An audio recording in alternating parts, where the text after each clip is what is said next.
사랑이 많으시고 은혜가 풍성하신 하나님 아버지, 주님 귀한 피로 저희 영혼을 구원해 주셔서 값없이 천국 갈 수 있는 소망을 주시고 남은 생에 복음의 일꾼 삼아 주신 것 참으로 감사드립니다. 그 주님이 베풀어 주신 모든 은혜를 늘 보답하는 삶으로 하나님께 영광 돌릴 수 있게 도와주시옵소서. 오늘도 저희들 모이기를 힘쓰라는 주님의 말씀에 붙들려 함께 모여서 주님을 찬양하고 귀한 말씀을 배울 수 있는 시간을 허락해 주셔서 감사합니다. 한 주간을 살아가는 귀한 말씀을 이 시간 채워주시옵소서. 여러 가지 형편 때문에 함께하지 못한 우리 성도들 어디 있든지 하나님 자녀로 합당하게 거하며 살아갈 수 있게 도와주시옵소서. 혹 병중에 있거나 또 여러 고난 가운데 있는 성도들 있다면 능하신 주님 잘 의지하며 그 어려움을 잘 감당할 수 있게 주님 도와주시옵소서. 저에게 맡겨주신 여러 해외 선교지들, 그곳을 위해서 늘 기도하며 또 협력해서 전도하는 귀한 우리 구미교회로 도와주시옵소서. 또 이 시간 말씀이 전해지는 곳마다 함께 해주셔서 은혜 가운데 역사하여 주시옵소서. 저희를 사랑하시고 구원해 주신 주 예수님 이름으로 기도드렸습니다. 아멘. 시편 118편 17절입니다. 118편 17절입니다. 구약 889페이지 시편 118편 17절입니다. 함께 읽겠습니다. 내가 죽지 않고 살아서 여호와의 행사를 선포하리로다. 요즘 평안하신가요? 예, 이쪽은 평안하시는데 별로신 분도 계신 것 같아요. 아마 두 가지 반응이 있을 수 있다고 생각합니다. 요즘 전 세계적으로 또 우리나라 얼마나 복잡한 일들이 많습니까? 어수선한 그 세계 정세 분위기 속에서 평안은 무슨 평안, 불안해 죽겠구만, 그럴 수 있다고 생각합니다. 우리 시대에 과학 문명이 굉장히 발달해서 좋은 것도 있지만 전 세계적으로 일어나고 있는 사건, 사고 소식을 실시간으로 우리가 접할 수 있잖아요. 그래서 그 많은 끊임없는 사건, 사고 소식에 우리 마음과 영혼이 많이 고데낄 수 있다고 생각합니다. 제가 오래전 중학생 때 이야기입니다. 그때 저희 담임 선생님이 한 번도 1년 내내 거의 웃는 경우를 못 봤어요. 늘 인상만 쓰고 다니는 겁니다. 별명이 인상파였어요. 20대 후반의 나이에 키도 크고 꽤나 미남인 선생님이셨는데 거의 웃지를 않고 인상 쓰고 다니는 거예요. 나중에 왜 자기가 웃을 수가 없는지 그 이유를 어린 저희들에게 그 마음을 토로하는 거였습니다. 자신은 세상 돌아가는 소식에 너무 관심이 많대요. 그래서 환경 문제, 인구 문제, 식량 문제, 그런 세계적인 문제들을 생각하면 웃을 수가 없다고 그런 마음의 이야기를 해주는 겁니다. 그때 어린 마음에 무슨 소리인지 잘은 몰랐지만 아는 것이 힘이 되지만 때론 모르는 것이 약이 될 수는 있겠구나, 그런 생각을 해봤습니다. 그때가 1980년대였으니까 지금보다 세계적인 문제들이 그리 복잡한 것은 아니었잖아요. 그런데 이에 비해서 지금 우리 시대는 어떻습니까? 그리 관심이 없더라도 계속 나오는 그 세계적인 문제 소식들에 우리 마음과 영혼이 많이 보댓길 수 있다는 거예요. 그래서 평안은 무슨 평안? 그럴 수 있습니다. 그런데 어떤 분은 그럼에도 불구하고 샬롬, 평안합니다. 그러나 마음은 매우 분주합니다. 그런 말씀을 하시는 경우를 볼 수 있습니다. 마음은 이제 구원받았기 때문에 주님이 주시는 평안이 있지만, 그러나 우리 시대에 일어나는 일들을 보면 주님 오실 날이 너무나 가까웠다라는 것을 실감하기 때문에 이뤄진 영혼을 전도하는데 그 몸과 마음이 매우 분주하다는 겁니다. 자, 여기 계신 우리 형제 자매님들은 어떤 마음이십니까? 평안한 마음이십니까? 아니면 많이 불안하십니까? 아니면 이도저도 아니고 그럭저럭이십니까? 주님은 이 마지막 시대에 만물의 마지막이 가까웠으니 그러므로 너희는 정신을 차리고 근신하여 기도하라. 무엇보다도 열심으로 서로 사랑하라 말씀하십니다. 우리 시대에 만물 가운데 나타나고 있는 여러 마지막 시대의 징조들을 보고 마냥 불안해할 것이 아니라 주님이 주신 평강 가운데 우리 할 일인 복음 전도의 일을 잘 했으면 좋겠습니다. 더 정신을 차리고 더 깨어서 더 기도하고 열심으로 사랑하라 당부하고 계십니다. 그래서 앞으로 우리 앞에 여러 환경들이 더 어렵게 되더라도 이 주님의 말씀을 기억하면서 마땅히 우리의 할 일인 복음 증가하는 삶을 열심히 살아갔으면 좋겠습니다. 그러면 아무리 우리 앞에 어려운 환경들이 펼쳐지더라도 거기에 주님이 함께 하십니다. 능력으로 도와주실 거라 확신합니다. 한마디로 우리가 주님 일을 하면 주님이 우리 뒷감당해 주시는 거예요. 너희는 먼저 그의 나라와 그의 의를 구하라. 그리하면 이 모든 것을 너희에게 더하시리라 약속하고 계십니다. 자, 오늘 이 시간에는 우리가 이 세상에 살아있고 존재하는 이유라고 할 수 있는 전도에 대해서 좀 생각해 보면서 우리의 복음 전도하는 삶을 좀 돌아보도록 하겠습니다. 제목은 전도, 내가 살아가는 이유라고 붙여봤습니다. 어떠십니까? 마음 벅차지 않으십니까? 저만 그런가 봐요? 혹시 부담감으로 벅차신 분은 안 계시죠? 전도, 내가 살아가는 이유, 내가 죽지 않고 살아서 여호와의 행사를 선포하리로다.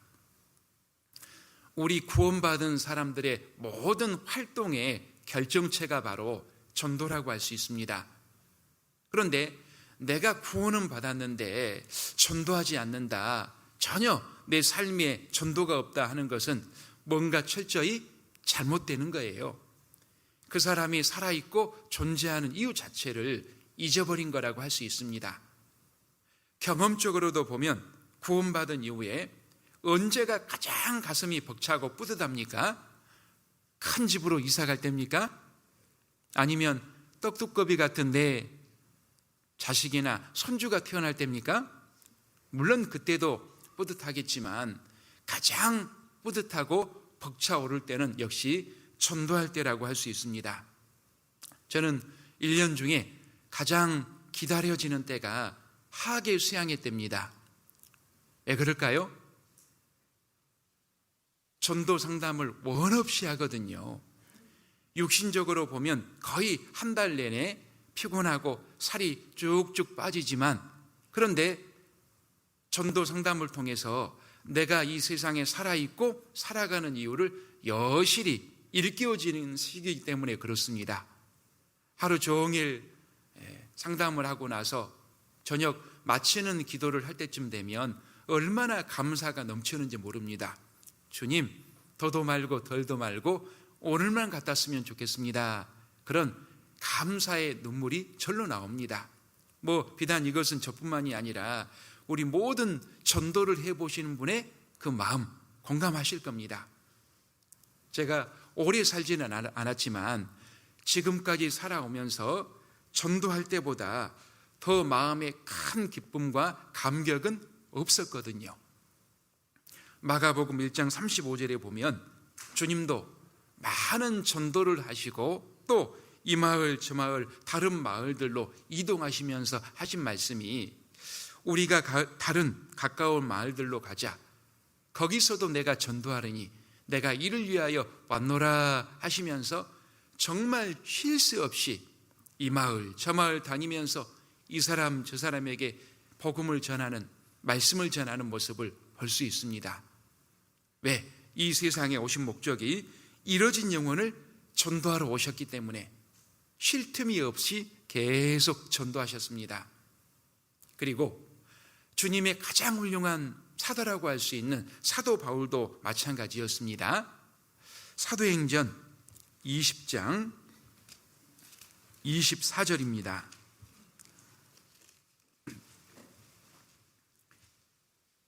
신약 224페이지 사도행전 20장 24절 224페이지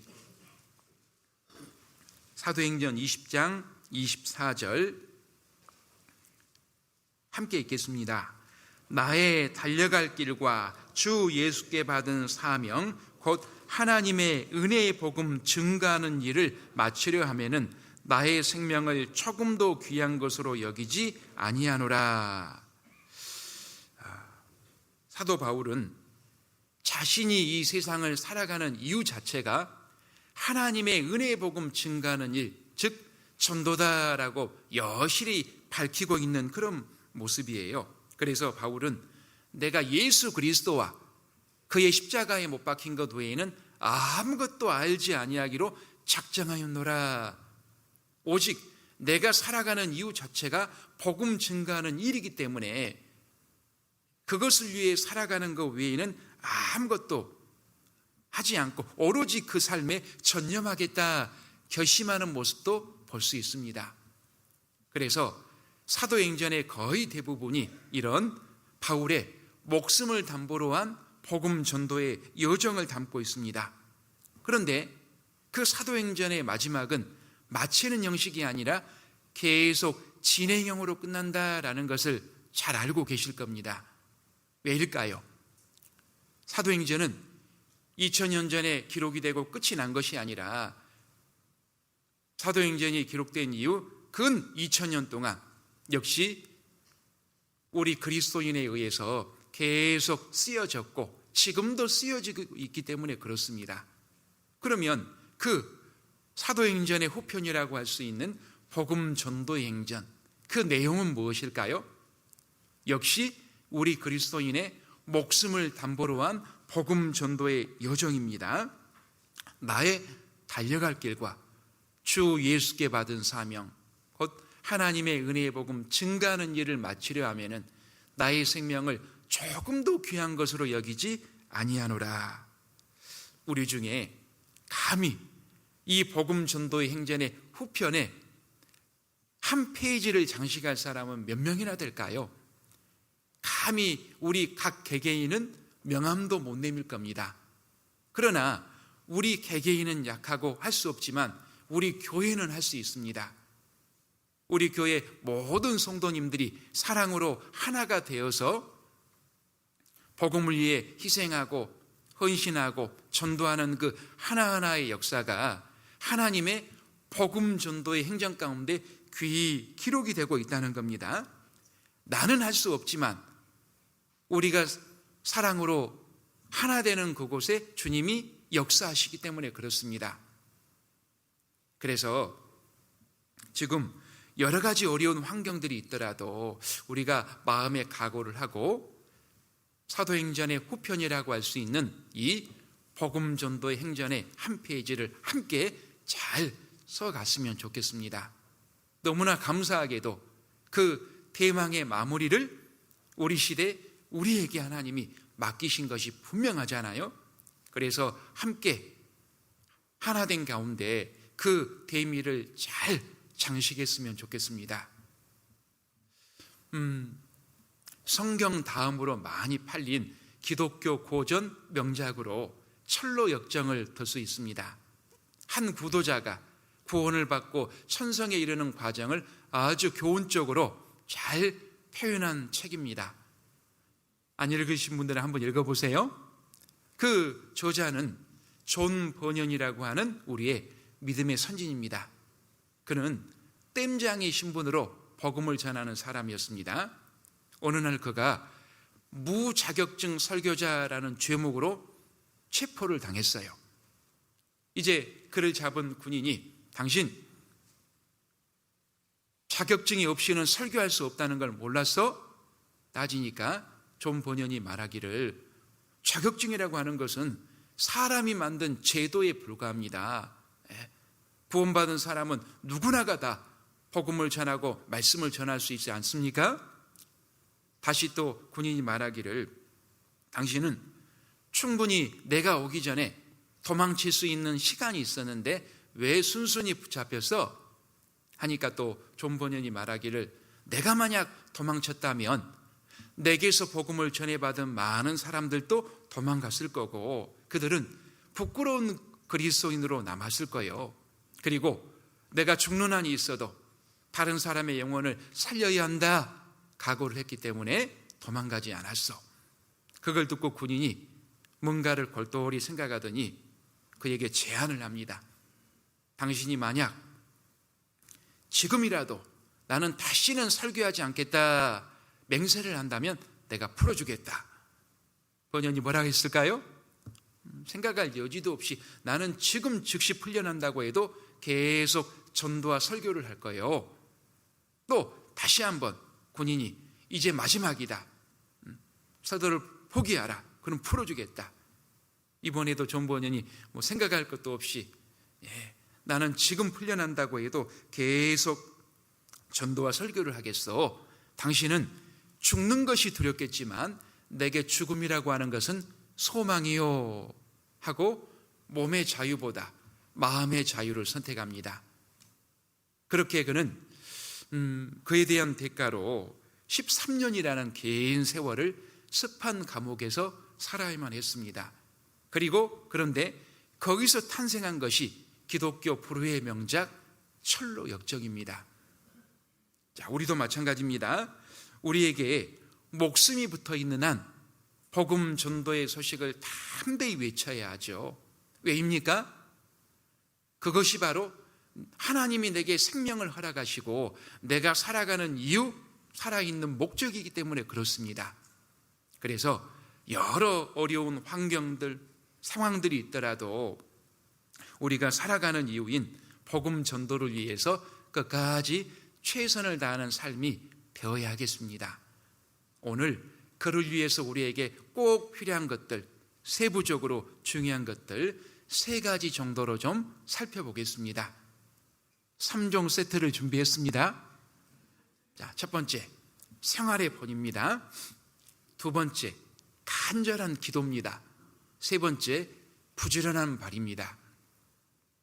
이 3가지는 제가 쭉 전도하면서 한 영혼을 구원의 길로 인도하기 위해 나름대로 순서를 정해 본 겁니다. 물론 이 3가지가 늘 함께 이루어져야 하겠지만 그래도 순서를 정해본다 하면 이렇다 하는 겁니다.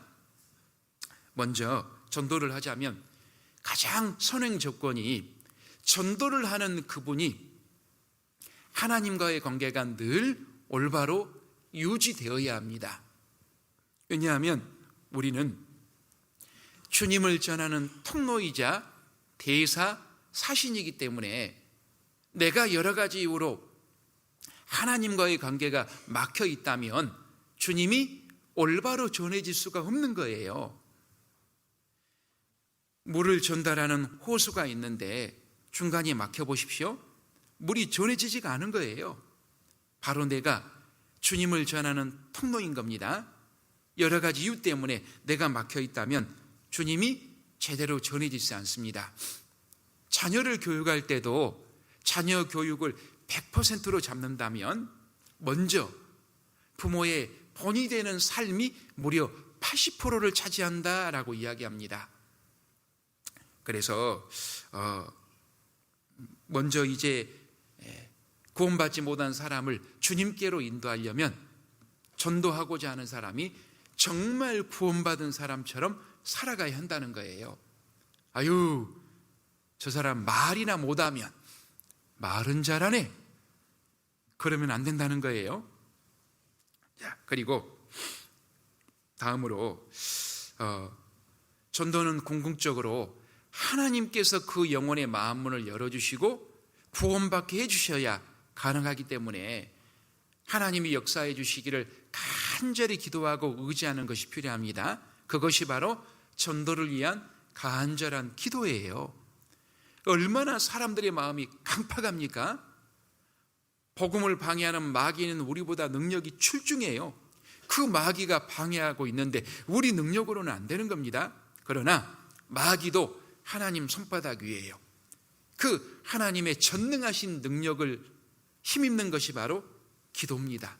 간절한 기도가 필요합니다. 그런데 기도만 하고 끝나버리면 안 되겠죠? 전도는 반드시 먼저 구원받은 사람들을 통해서 이루는 방법으로 하나님께서 맡기셨기 때문에 우리가 부지런히 발걸음을 움직이지 않는다면 그 전도의 역사는 미미할 수밖에 없습니다. 그래서 사도행전 2장 후반부에 보면 당시 구원받은 사람들이 많은 사람들에게, 안 믿는 사람들에게까지 온 백성에게 칭찬받는 삶을 살았습니다. 생활의 본을 보인 거예요. 그리고 그들은 함께 모여서 간절히 하나님께 기도했습니다. 그러니까 하나님이 복음 전도의 문을 활짝 열어주시잖아요. 그러자 엄청난 핍박이 닥칩니다. 그리고 어떻게 돼버렸어요? 복음 전도를 멈춰버렸습니까? 아닙니다. 그리스도인들이 흩어지고, 그럼에도 불구하고 흩어진 곳에서 담대하게 복음을 전해서 엄청난 구원의 역사가 이루어졌습니다. 골로새서 4장 3절에도 보면 사도 바울이 골로새 교회 성도들에게 하나님께 복음 전도의 문을 활짝 열어주실 것을 기도 부탁하는 내용이 나옵니다. 그래서 하나님은 당시 소아시아 교회 유럽 일대까지 복음 전도의 문을 잘 열어주십니다. 그래서 당시 사도들을 중심으로 많은 그리스도인들이 그 열어주신 복음 전도의 문을 향해서 비록 엄청난 박해와 핍박에도 불구하고 담대히 복음의 발걸음을 내딛습니다. 그래서 많은 사람이 구원받고 많은 교회들이 탄생을 하잖아요. 이처럼 먼저 구원받은 사람이 생활의 본을 부지런히 보이는 가운데, 그리고 하나님께서 그 가운데 힘있게 역사하시기를 간절히 기도하는 가운데 우리가 복음 전도의 발걸음을 부지런히 내딛었을 때 한 사람의 영혼이 구원받는 가장 놀라운 기적이 일어난다는 거예요. 오늘 이 내용들을 좀 더 구체적으로 하나하나 좀 살펴보겠습니다. 내 삶 가운데 얼마나 이것이 이루어지고 있는가 좀 점검했으면 좋겠습니다. 자, 먼저 첫 번째, 생활의 본입니다. 어느 교회 모임에서 한 사람이 정말 열정적으로 열심히 간증을 하는 겁니다. 그걸 듣고 있는 많은 사람들이 큰 감동을 받은 거예요. 그런데 그 중에서 한 부인만큼은 그 사람을 노려보면서 혀를 차고 있는 거예요. 어찌된 일일까요? 옆에 있는 사람이 궁금해서 그 이유를 물어봤습니다. 이유인즉슨 저 열정적으로 간증하는 저 사람이 오래전에 자기의 많은 돈을 떼먹고 안 갚았다는 거예요. 그러면서도 저렇게 하나님께 은혜 받았다고 간증하는 것이 참 가증하고 기가 막힐 노릇이라고 하는 겁니다. 어떠세요? 우리가 한번 묵상해 볼 필요가 있는 예라고 할 수 있습니다. 우리가 뭐 다른 사람의 돈을 떼먹고 그러지는 않겠죠. 그런데 나를 아는 사람이 없는 곳에서도, 주변 다른 곳에서도 내가 정말 구원받은 하나님의 자녀답게 합당하게 사랑하고 있는가, 살아가고 있는가? 아니면 나도 이 세상 경쟁사회 속에서 손해 안 보려고 악착같이 이기적으로 살아가는 모습은 없는가 돌아볼 필요가 있다는 겁니다. 다른 안 믿는 사람이 나를 무엇을 통해서 구원받은 그리스도인이다, 무엇을 통해서 알까요? 단순히 말뿐이 아닙니다. 우리 살아가는 모든 삶 언행을 통해서 알 수 있는 거예요. 우리의 인격이 그리스도를 닮아가지 않고 단지 그들을 위해서 아무런 희생하지 않고 말뿐이라면 하나의 종교 생활하는 거예요. 껍데기 신앙이라고 할 수 있습니다.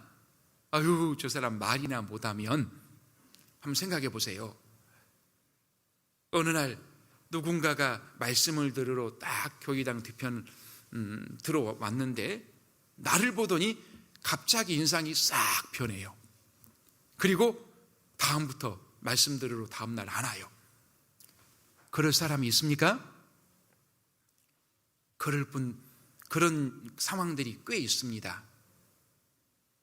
몇 년 전에 하계 수양회장에서 어떤 분 어렵게 전도에 왔는데 그분이 아는 어떤 성도를 하계 수양회장에서 만났어요. 그런데 갑자기 인상이 굳어지더니 가겠다고 하고 다시는 그 교회에 안 왔대요. 무슨 일이 있었을까요? 얼마나 평소에 그리스도인으로서 향기가 안 나고 매정하게 되었으면 그런 상황이 벌어질까요?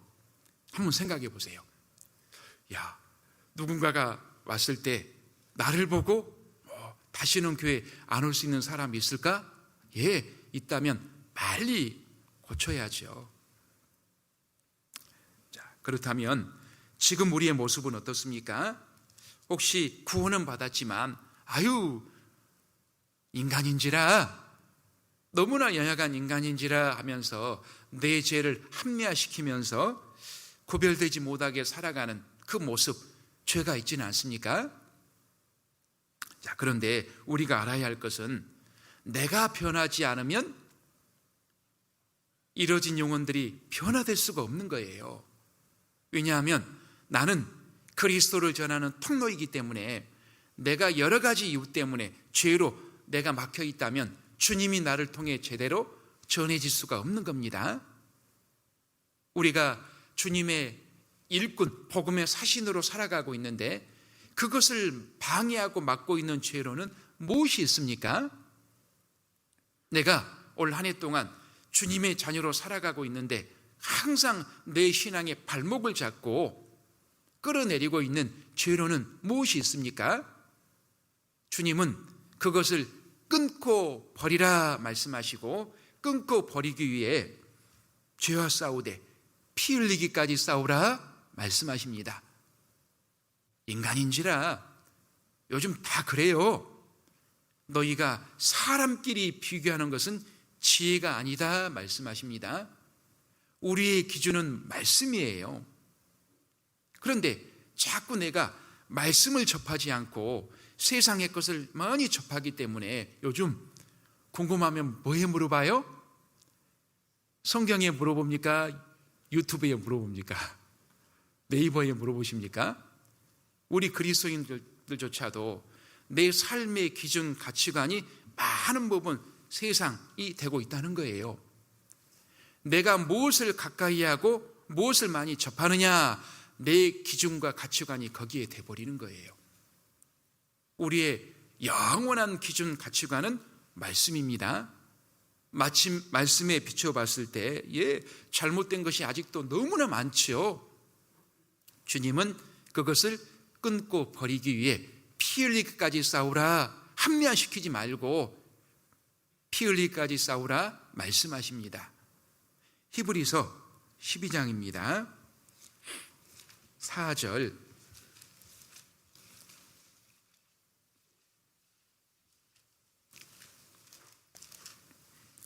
신약 367페이지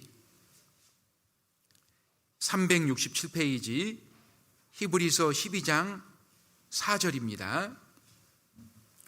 너희가 죄와 싸우되 아직 피 흘리기까지는 대항치 아니하고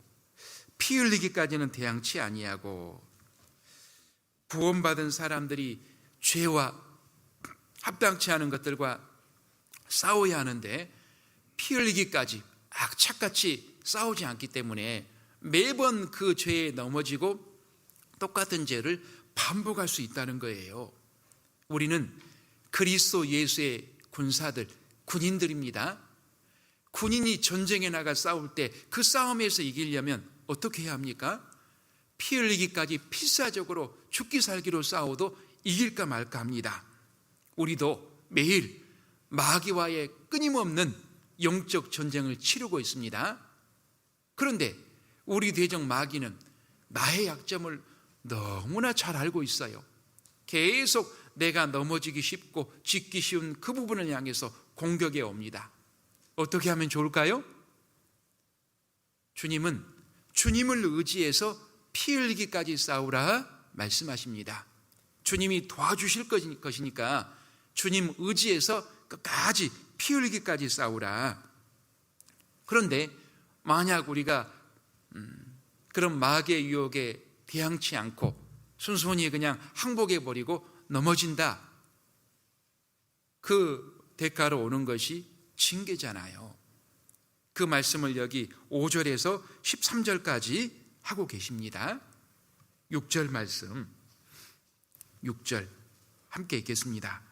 주께서 그 사랑하시는 자를 징계하시고 그의 받으시는 아들마다 채찍질 하심이니라 하였으니, 주께서 그 사랑하시는 자를 징계하시고 그의 받으시는 아들마다 채찍질 하심이니라.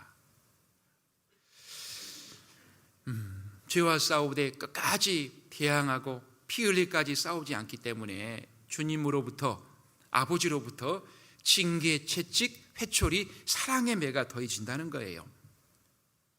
하나님의 자녀로서 많은 축복과 특권을 누리며 살아가야 할 그 아들이 아버지로부터 저주라고 할 수 있는 징계, 그 받는 것은 너무나 합당치 않는 거잖아요.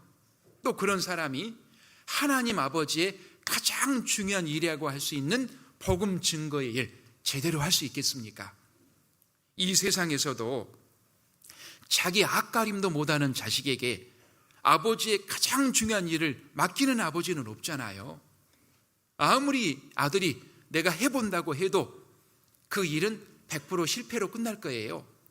마찬가지입니다. 우리가 하나님 앞에 합당치 않은 죄를 버리지 못하고 살아간다면 하나님 아버지의 가장 중요한 일, 복음 증거의 일은 실패할 수밖에 없을 겁니다. 그래서 디모데후서 2장 20절 21절에 보면 하나님은 어떤 사람을 복음의 일꾼으로 사용하시는가 잘 말씀하십니다. 디모데후서 20장입니다. 조금 앞으로 넘겨서요. 2장입니다. 디모데후서 2장 20절 345페이지, 신약성경 345페이지, 디모데후서 2장 20절 20절 21절 함께 읽겠습니다.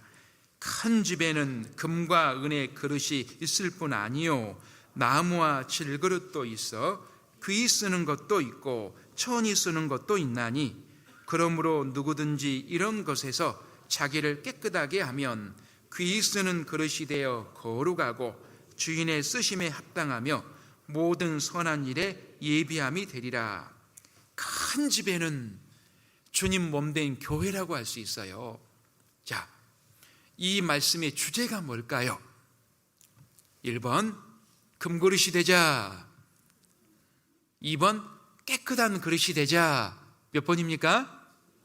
2번. 세상에서는 금그릇이 되려고 노력하죠. 자기 배경을 키우려고요. 그러나 하나님은 깨끗한 그릇이 되어야 한다. 아무리 좋은 금그릇이다 하더라도 그 속이 더러워져 있으면 주인은 쓸 수 없는 겁니다.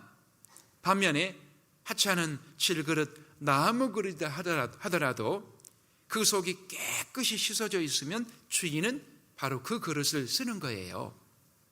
마찬가지로 아무리 인물이 좋고 능력도 좋고 여러 가지 면에서 출중하더라도 하나님 앞에 숨겨진 죄가 있고 버리지 못한 죄가 있으면 하나님은 아십니다. 그 사람을 쓸 수가 없다는 거예요. 그런데 중요한 것은 그 합당치 못한 죄는 하나님께 나를 쓰임받지 못하게 할 뿐만 아니라 결국은 나를 교제 가운데 떨어지게 만들 수 있다라는 걸 알아야 합니다. 디모데후서에 보면 데마라는 사람의 참 부끄러운 모습이 나와요. 한때는 얼마나 바울의 동역자로서 힘있게 복음을 전했습니까? 그런데 결국 바울을 버리고 세상으로 가버렸어요. 왜입니까? 간단히 성경은 말씀하십니다. 세상을 사랑하여. 주님보다 세상을 사랑하기 때문에 그러있다 말씀하지 않습니다. 그냥 세상을 사랑하여. 이것은 내 안에 세상을 사랑하는 마음이 조금이라도 남아있으면 그것이 빌미가 돼서 주님 등지고 세상으로 갈 여지가 충분히 있다는 거예요. 그래서 주님은 세상에 있는 모든 것을 사랑치 말라 말씀하십니다. 자, 그래서 내가 버리지 못한 죄는 나를 교제 가운데서 떨어지게 만들 수 있습니다. 우리가 정말 구원받았다면 가장 비참한 삶이 무엇일까요? 교제 가운데 떨어지는 삶입니다. 사람이 내 안에 있지 아니하면 가지처럼 밖에 버리어 말라지나니 사람들이 이것을 모아다가 불에 던져 사르느니라. 너희는 세상의 빛이니 너희는 세상의 소금이니 빛과 소금이 되었습니다. 소금이 그 짠맛을 잃으면 다만 밖에 버리어 사람에게 밟힐 뿐이니라. 하나님 앞에서도 그렇고 세상에서도 쓸모없는 존재로 전락한다는 거예요. 자, 그러면 우리의 간절한 소망 중에 하나가 어떻게 하면 더 성결하고 깨끗하고 구별돼서 살아갈까 하는 것일 건데 잘 안 되잖아요. 매번 넘어지잖아요. 어떻게 하면 좋을까요? 그 승리 비결이 무엇일까요? 하나님은 뭐라고 말씀하실까요? 시편 119편입니다. 9절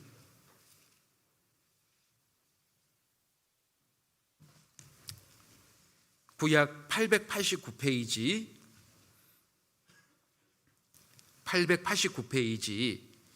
시편 119편 9절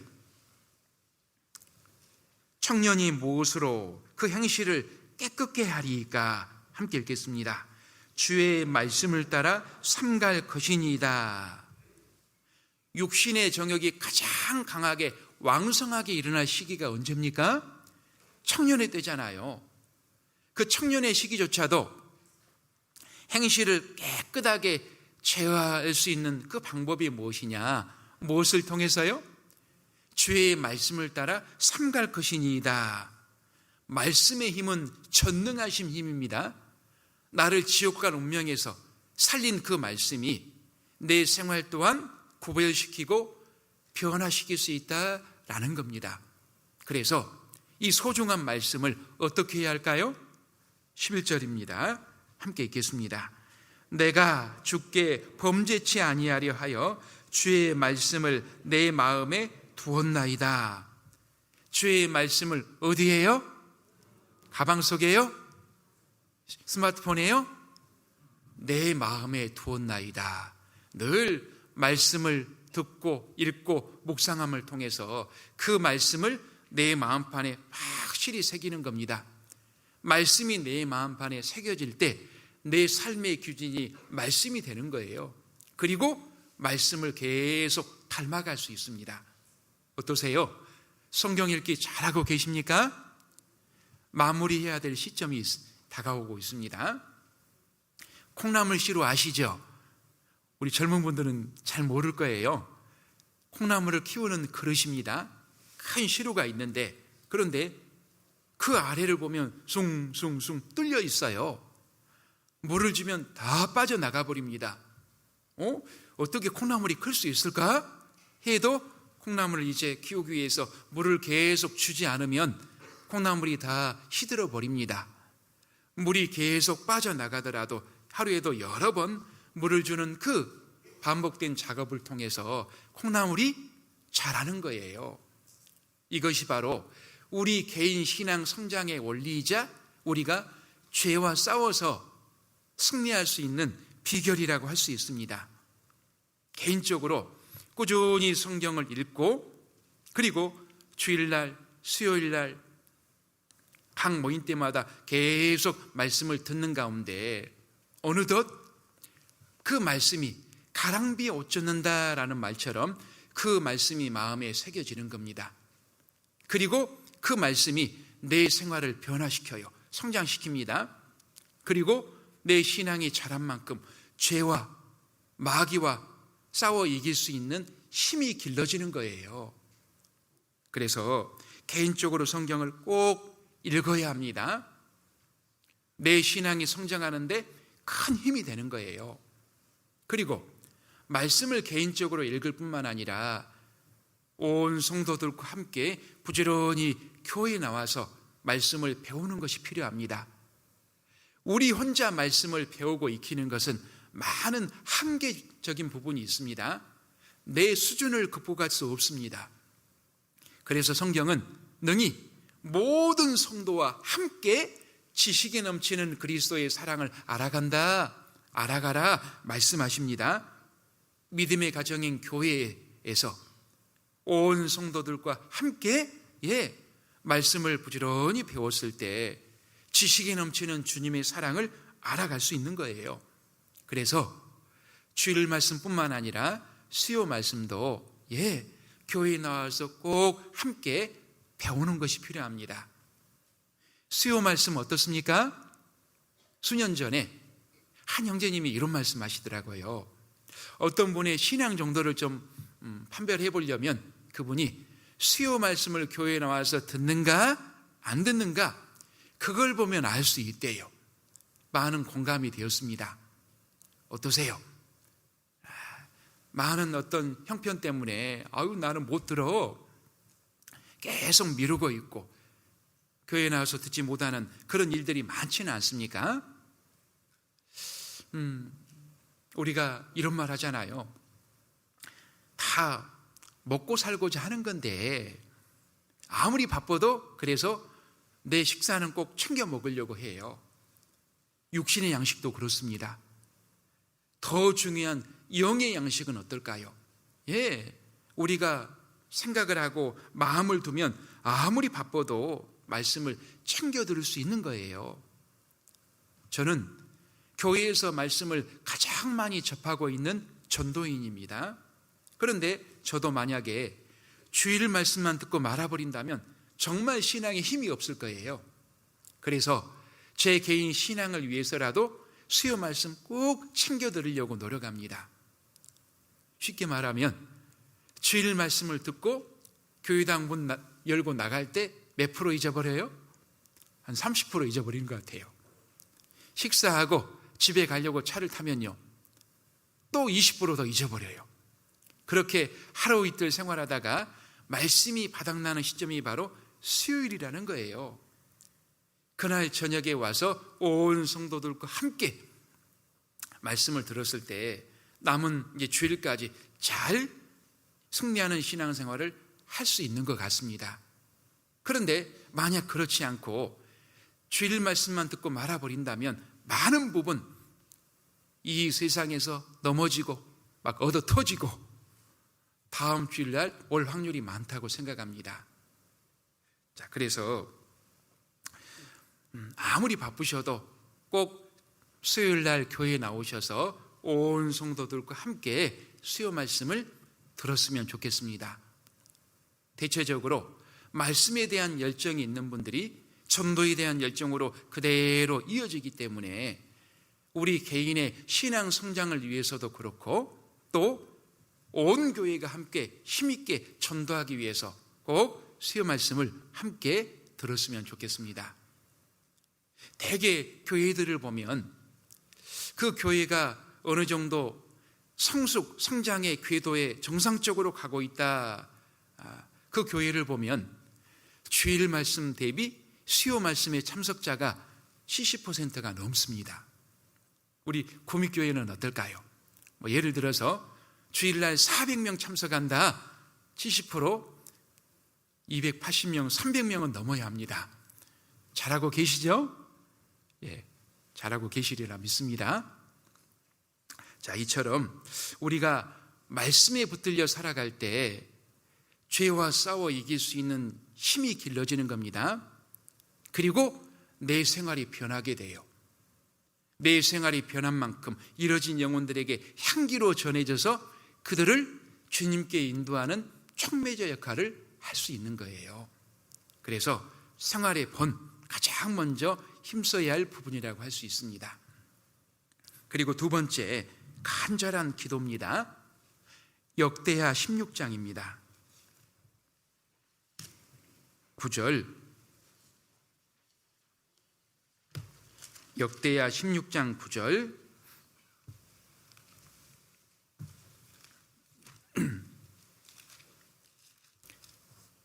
구약 676페이지 역대하 16장 9절 함께 읽겠습니다. 여호와의 눈은 온 땅을 두루 감찰하사 전심으로 자기에게 향하는 자를 위하여 능력을 베푸시나니 이 일은 왕이 망령되이 행하였은즉 이후부터는 왕에게 전쟁이 있으리이다 하매. 하나님의 눈은 온 땅을 두루 감찰하사 전심으로 자기에게 향하는 자를 위하여 능력을 베푸시나니. 어떠세요? 얼마나 우리에게 기도의 의욕을 불러일으키는 말씀입니까? 하나님은 지금 이 순간에도 지구 구석구석을 살피고 계신답니다. 왜입니까? 전심으로 자기에게 향하는 자, 간절히 하나님을 의지하고 기도하는 사람을 찾으시려고요. 찾아서 뭐 하시게요? 능력을 베푸시나니, 전능하신 능력을 베푸시려고요. 그 기도에 응답하시려고요. 그 하나님의 눈에 발견되고 싶지 않으십니까? 그건 너무나 큰 횡재인 겁니다. 로또 대박에 비할 게 아니에요. 그러면 그 하나님의 찾고 찾으심 눈에 발견되려면 어떻게 해야 할까요? 기도해야죠. 하나님은 기도하는 나를 통해서 역사하십니다. 우리의 기도 생활을 보면 어떻습니까? 얼마나 미약한 경우가 많습니까? 역대상 16장입니다. 조금 앞으로 와서 역대상 16장 구약 635페이지 16장 11절 함께 읽겠습니다. 여호와와 그 능력을 구할지어다. 그 얼굴을 항상 구할지어다. 하나님과 그 능력을 구할지어다. 기도할지어다. 그 얼굴을 항상 구할지어다. 항상 기도할지어다. 주님은 전능하신 능력으로 응답해 주시려고 항상 구하고 기도하라. 그 사람을 구석구석 찾고 계십니다. 발견돼야죠. 나의 기도 생활은 어떻습니까?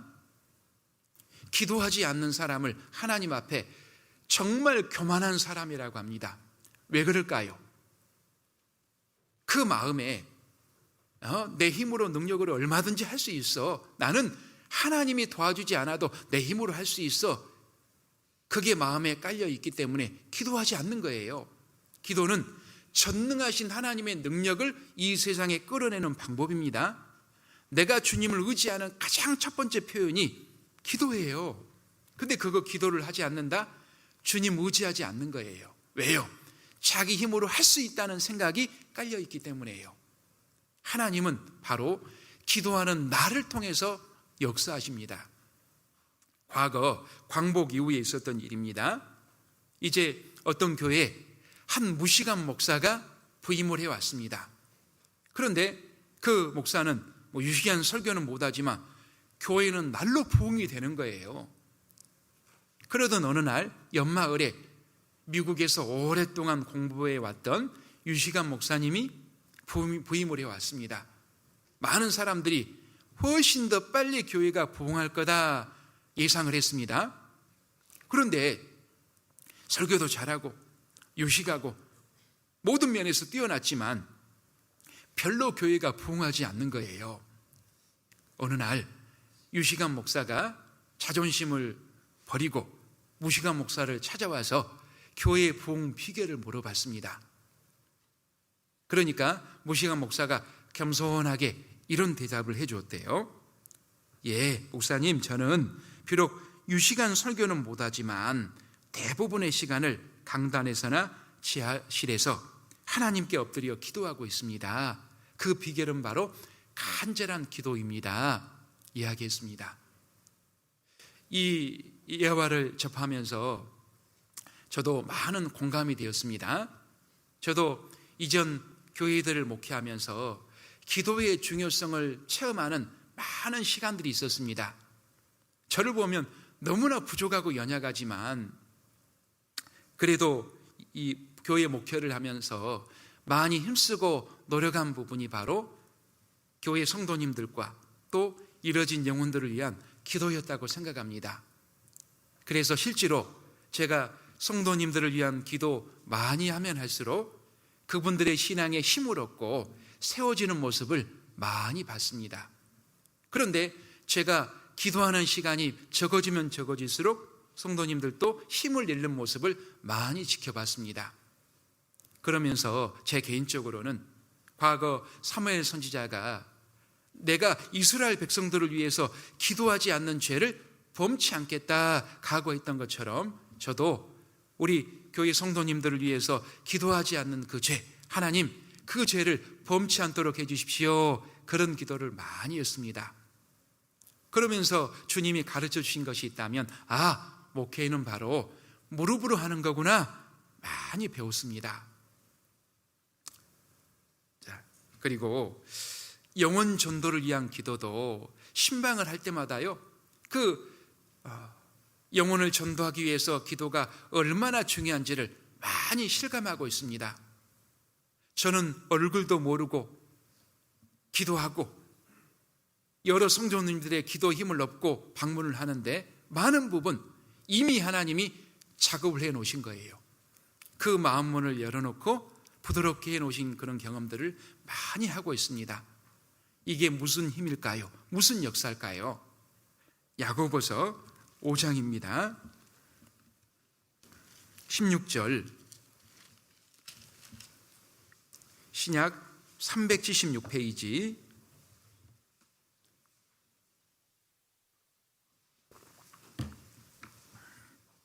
야고보서 5장 16절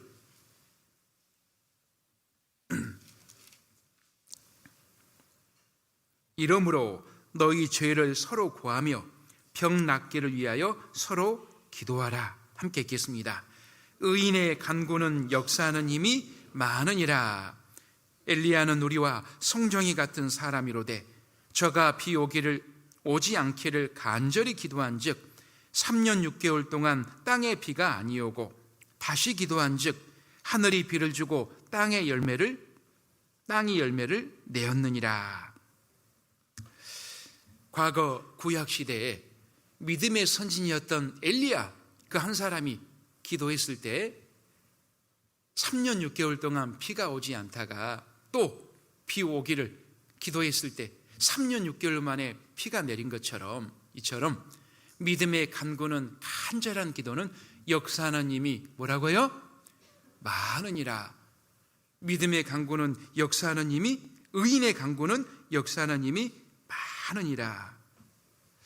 우리 성도님들의 간절한 기도가 하나님의 전능하신 힘을 이 세상에 끌어내린다는 겁니다. 그래서 우리 성도님들을 위한 기도 또 전도할 영혼을 위한 기도 많이 우리가 동참해야 합니다. 주님은 서로 사랑하라 하셨습니다. 그런데 그 성도 사랑의 첫걸음이 무엇인지 아세요? 서로를 위해 기도해 주는 거예요. 상대방을 위해서 기도하지 않는데 사랑한다 말뿐일 사랑일 수가 있습니다. 그래서 최소한 내가 속한 구역의 형제 자매를 위해서 일주일에 한 번 정도는 기도하는 게 필요합니다. 너희가 서로 사랑하면 주변의 사람들도 그 사랑을 알게 될 거고 그 사랑이 넘치게 됩니다. 그 힘으로 전도하는 거예요. 그래서 먼저는 성도님들을 위해서 부지런히 기도해 주는 게 필요합니다. 그리고 이루어진 영혼을 위해서도 합심 기도 등 얼마나 기도를 많이 하십니까? 예, 기도는 전능하신 하나님의 능력을 이 세상에 끌어내리는 힘이기 때문에 그렇습니다. 요한복음 16장입니다. 24절.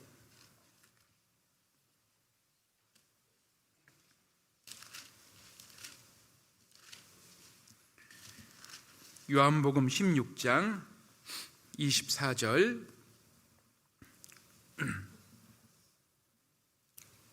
요한복음 16장 23절 24절을 함께 읽겠습니다. 그날에는 너희가 아무것도 내게 묻지 아니하리라. 내가 진실로 진실로 너희에게 이르노니 너희가 무엇이든지 아버지께 구하는 것을 내 이름으로 주시리라. 지금까지는 너희가 내 이름으로 아무것도 구하지 아니하였으나 구하라 그리하면 받으리니 너희 기쁨이 충만하리라. 자, 여기 내가 진실로 진실로 너희에게 이르노니, 주님은 정말 중요하고 반드시 그렇게 된다 하는 말씀 앞에 정말로 정말로 반복하고 계십니다. 자, 여기서도 진실로 진실로 너희에게 이르노니 너희가 무엇이든지 아버지께 구하는 것을 내 이름으로 주시리라. 지금까지는 너희가 내 이름으로 아무것도 구하지 아니하였으나 구하라 그리하면 받으리니 너희 기쁨이 충만하리라. 문자 그대로예요. 구원받은 사람이 주님께 무엇이든지 구하면 하나님은 그 합당한 기도를 들어주신다는 겁니다. 하물며 하나님이 가장 원하시고 기뻐하시는 것이 무엇입니까? 영혼 전도잖아요. 그 영혼 전도를 위한 기도를 안 들어주시겠느냐 말씀하시는 거예요. 마태복음 7장에도 보면 구하라 그러면 너희에게 주실 것이요, 찾으라 찾을 것이요, 두드리라 그러면 열릴 것이니 구하는 이가 얻을 것이요, 찾는 이가 찾을 것이요, 두드리는 이에게 열릴 것이니라. 계속 간절한 소망을 가지고 소원을 가지고 계속 기도할 것을 여러 말씀으로 당부하고 계십니다. 성경에 기도하라 그 말씀이 얼마나 많이 나온지 아십니까? 365번 정도가 아니라 950번 이상 나옵니다. 기도가 정말 중요하기 때문에 도와주시겠다는 거예요. 하나님은 많은 선지자들, 사도들을 통해서 계속 강조하시는 겁니다. 이처럼 하나님은 기도에 대한 무한한 약속을 하고 계십니다. 이에 비해서 나의 기도 생활은 어떻습니까? 얼마나 미약한 경우가 많습니까? 내가 실제로 기도하지 않는다면 이 하나님의 무한한 약속이 이 세상에, 우리 교회에, 우리 가정에, 내 개인의 삶 가운데 하나도 이루어지지 않는다는 거예요.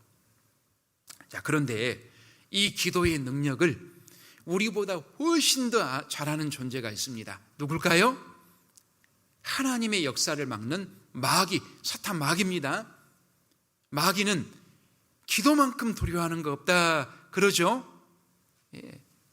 그래서 마귀는 우리 기도 못하게 하려고 얼마나 많은 방해를 하는지 모릅니다. 그 마귀의 기도 방해 전략을 보면 아주 교묘합니다. 마귀는 우리 기도 못하게 하려고 다른 많은 일들 잘되게 도와주기도 해요. 왜요? 우리가 바빠버리면 기도할 시간을 못 낼 수 있기 때문이에요. 아무리 우리가 성경의 박박사가 된다 하더라도 기도하지 않으면 마귀는 우리 두려워하지 않습니다. 기도 없는 우리의 노력, 헌신, 열심, 마귀는 비웃고 조롱해요. 그러나 마귀는 우리가 기도하면 두려워합니다.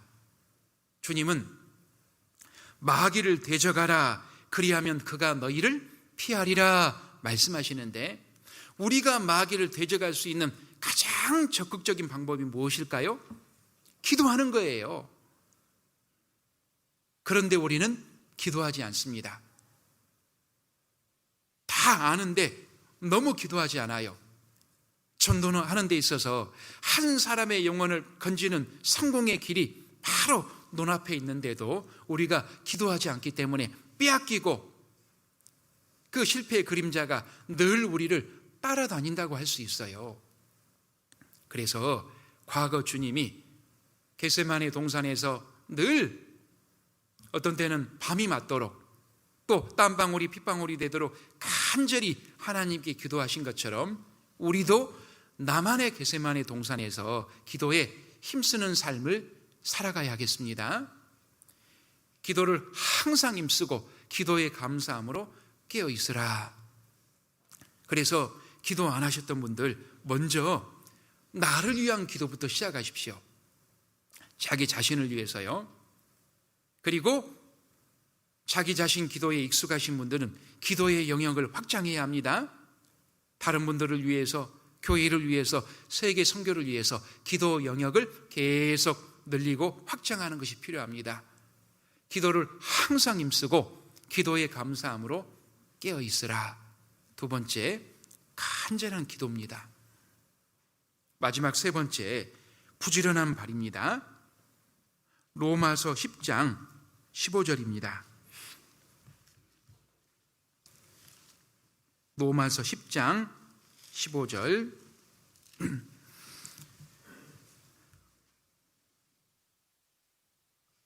로마서 10장 신약 253페이지 로마서 10장 14절. 그런즉 저희가 믿지 아니한 일을 어찌 부르리요? 듣지도 못하는 일을 어찌 믿으리요? 전파하는 자가 없이 어찌 들으리요? 보내심을 받지 아니하였으면 어찌 전파하리요? 기록된 바 함께 읽겠습니다. 아름답도다 좋은 소식을 전하는 자들의 발이여 함과 같으니라. 전파하는 사람이 없이 어찌 들으리요? 아름답도다 좋은 소식을 전하는 자들의 발이여. 이 말씀은 부지런히 발품을 팔아서 전도하자는 거예요. 그리고 그 발걸음을 주님은 정말 아름답게 보신다는 겁니다. 주님이 두 번이나 감탄하고 감격하십니다. 아름답도다 느낌표, 좋은 소식을 전하는 자들의 발이여. 전도는 무엇으로 하는 겁니까? 발로 하는 거라는 거예요. 부지런히 발품 팔아서 찾아다니면서 부지런히 담대히 하는 겁니다. 구세군의 창시자 윌리엄 부스가 이런 말을 했습니다. 세상에 죽어가는 영혼을 살리기 위한 우리의 전도는 결코 쉴 수 없는 사탄과의 전쟁이다라는 말을 했습니다. 죽어가는 영혼을 살리는 우리의 전투 전쟁은 쉴 수 없는 마귀와의 전투다, 전쟁이다. 그가 어느 날 지위가 높은 장군의 집을 방문을 했습니다. 그런데 장군은 없고 그 부인이 맞이하면서 하는 말이, 우리 장군은 칼을 버렸습니다. 대신에 손에 꽹이를 들었습니다. 이제 농부가 되었답니다 라고 말하는 겁니다. 그걸 듣고 윌리엄 부스가 장군은 참 좋으시겠습니다. 장군의 전쟁은 쉴 때도 있으니 말입니다. 저희 그리스도인의 전쟁은 휴전도 없습니다 라는 말을 했답니다. 이 예화처럼 우리 그리스도인은 사탄 마귀와 계속 전쟁을 치르고 있는 그리스도 예수의 군인들이라는 겁니다. 그런데 우리의 전쟁은 우리가 살아있는 한 휴전이 있다고요? 없다고요? 없다고요. 휴식도 있습니까? 휴식도 전혀 없다고요. 그럼 계속 뭐 한다는 이야기입니까?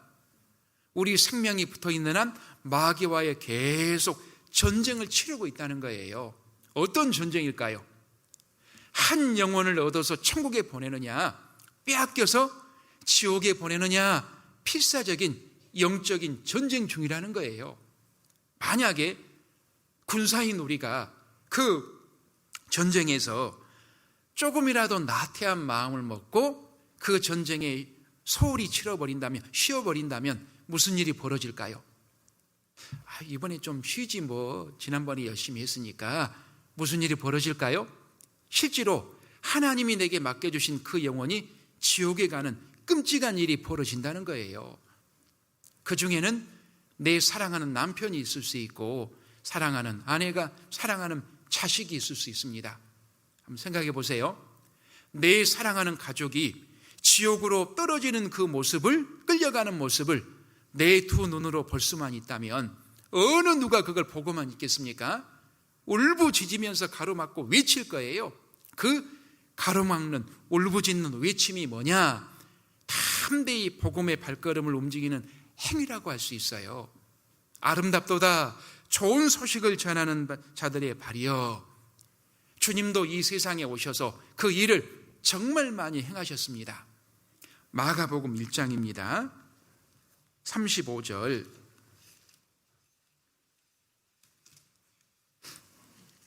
마가복음 1장 35절, 신약 54페이지.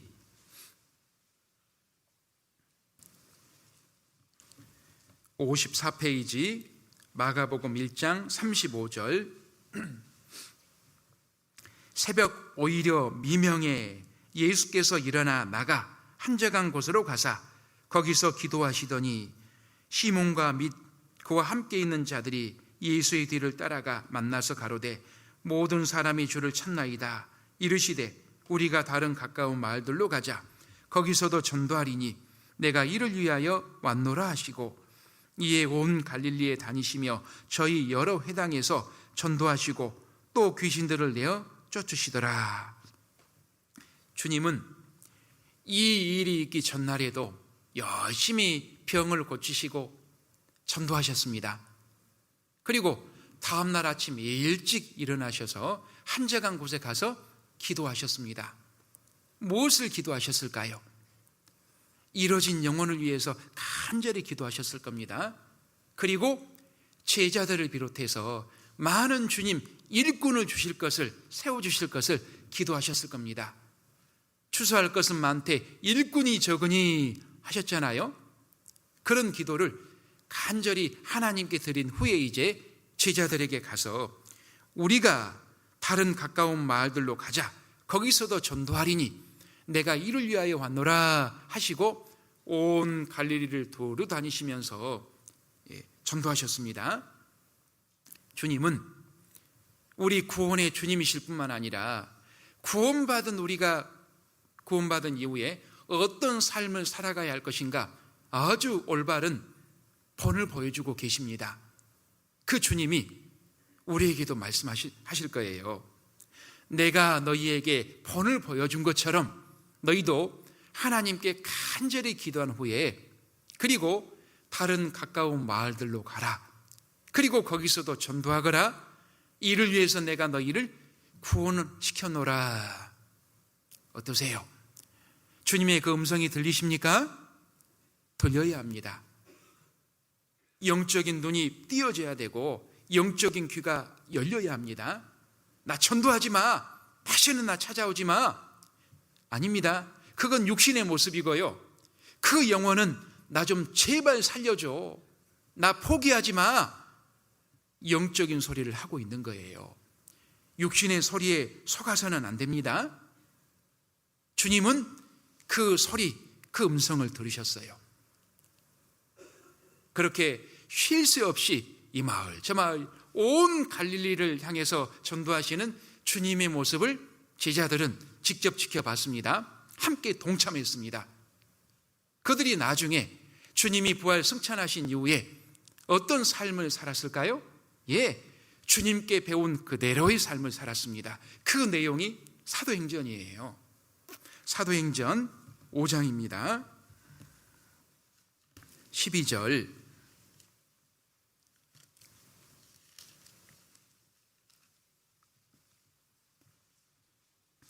사도행전 5장 12절, 신약 195페이지, 195페이지 사도행전 5장 12절. 사도들의 손으로 민간의 표적과 기사가 많이 되매 믿는 사람이 다 마음을 같이하여 솔로몬 행각에 모이고 그 나머지는 감히 그들과 상종하는 사람이 없으나 백성이 칭송하더라. 믿고 주께 나오는 자가 더 많으니 남녀의 큰 무리더라. 이제 사도들을 중심으로 전도하고 많은 믿는 무리가 생긴 겁니다. 자, 그러니까 17절, 대제사장과 그와 함께 있는 사람 즉 사두개인의 당파가 다 마음에 시기가 가득하여 일어나서 사도들을 잡아다가 옥에 가두었더니, 강팍한 종교 지도자들이 핍박하는 거예요. 자, 그리고 40절, 저희가 옳게 여겨 사도들을 불러들여 채찍질하며 예수의 이름으로 말하는 것을 금하고 놓으니, 사도들은 그 이름을 위하여 능욕받는 일에 합당한 자로 여기심을 기뻐하면서 공의 앞을 떠나니라. 대제사장과 사두개인들 핍박을 합니다. 감옥에 가두고 다시는 전도하지 마, 엄포를 놓고 풀어줘요. 그러면 이런 핍박을 받는 이 사도들, 제자들, 이후에 그들의 삶은 어떻습니까? 그들 복음 전도의 사역은 여기서 끝납니까? 너희 다시 전도한다면 너희 죽어? 끝나? 그렇게 위협하는 거예요. 42절 바로 나옵니다. 함께 읽겠습니다. 저희가 날마다 성전에 있든지 집에 있든지 예수는 그리스도라 가르치기와 전도하기를 쉬지 아니하니라. 예, 주님이 하셨던 것처럼 주님께 배운 그대로 어디 있든지 예수는 그리스도라 가르치기와 전도하기를 쉬지 아니하니라. 부지런히 전도를 위한 발걸음을 움직였다는 거예요. 그래서 엄청난 박해와 핍박에도 불구하고 얼마나 많은 큰 구원의 역사가 일어났습니까? 우리가 이 세상에서도 부지런한 사람 당할 재간은 없다 그러잖아요. 부지런히 선을 행하면서 부지런히 전도의 발걸음을 움직였을 때 우리가 전도 못할 사람이 없다는 거예요. 그래서 우리가 부지런히 선을 행하고 부지런히 전도의 발걸음을 움직였을 때 한 사람의 영혼이라도 더 건질 수 있습니다.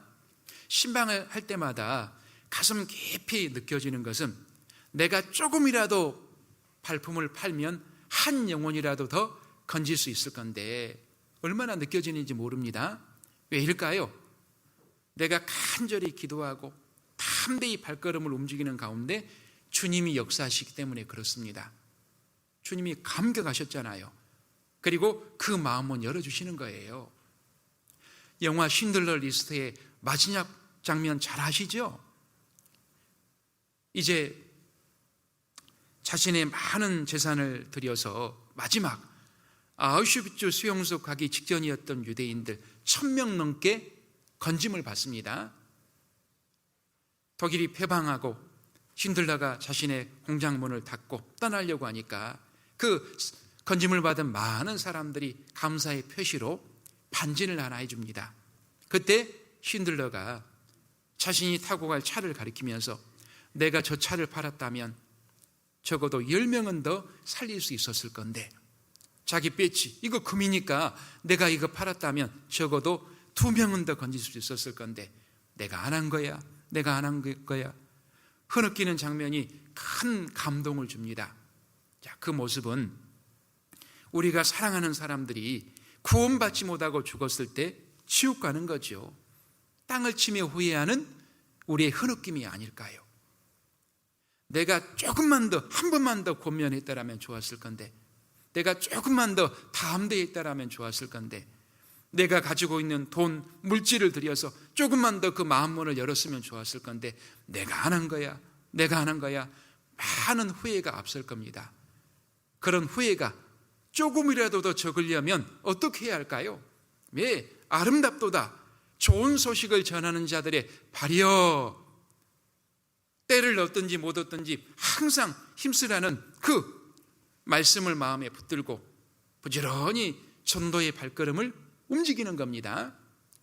그런데 우리는 내가 때를 정하고 때를 보는 경우가 얼마나 많습니까?